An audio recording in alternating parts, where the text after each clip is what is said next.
Take a look at these discarded, yellowing smoke detectors. Millions of them end up in landfills, creating a massive disposal hazard because they contain americium-241, a highly radioactive isotope. But instead of burying this decaying material, engineers are developing a way to transform americium-241 into an alpha-voltaic microbattery. These micro-power sources are designed to provide uninterrupted electricity for decades in extreme, hard-to-reach environments, like deep space, where changing a battery is impossible. Radioactive waste acts as a persistent energy reservoir, provided we can invent the right container to harness it. To build this container, we need a semiconductor material to catch the radiation and convert it to electricity. In standard electronics, the default choice is silicon, but americium-241 emits high-energy alpha particles at 5.48 mega-electron volts. At the microscopic level, these particles possess significant mass, acting like heavy, destructive projectiles. When an alpha particle hits a crystal lattice, its kinetic energy physically knocks atoms out of place, shattering the material from the inside out. Physicists call this displacement damage. This chart tracking defect formation shows exactly why silicon fails here. Look at the tall blue bar on the left. A single alpha particle impact creates 241 permanent structural vacancies in silicon, guaranteeing rapid battery death.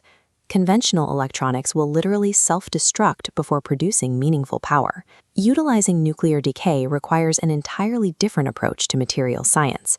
The chosen material must act as a dense break to absorb the alpha particle's kinetic energy entirely. This is known as stopping power. This breaking happens via two competing mechanisms. Electronic stopping creates usable electricity without damaging the material by interacting with electron clouds. Nuclear stopping involves direct, lattice-breaking collisions with atomic nuclei.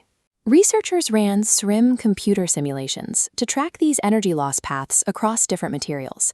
This graph maps energy loss against penetration depth. Notice how the solid curves, representing electronic stopping, tower over the dashed curves at the bottom, which represent damaging nuclear stopping. The ultimate battery material forces the alpha particle to surrender its energy electronically while dodging those direct nuclear impacts.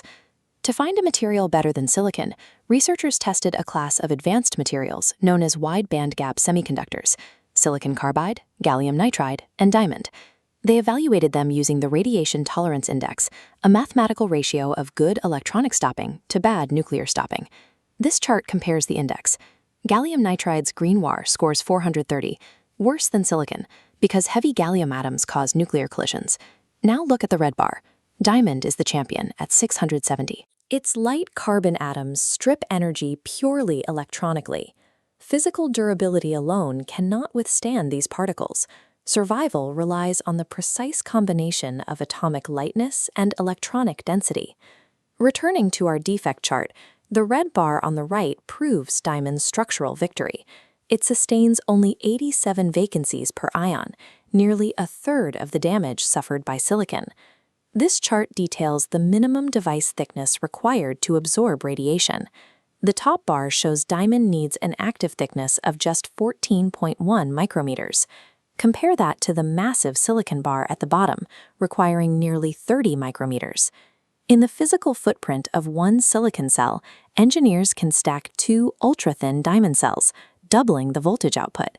However, synthesizing pure diamond is expensive. For Earth-based applications, researchers recommend silicon carbide, boasting a high index of 593 and mature manufacturing. By mastering the atomic physics of radiation damage, we can convert a radioactive liability into the foundation of long-term power generation.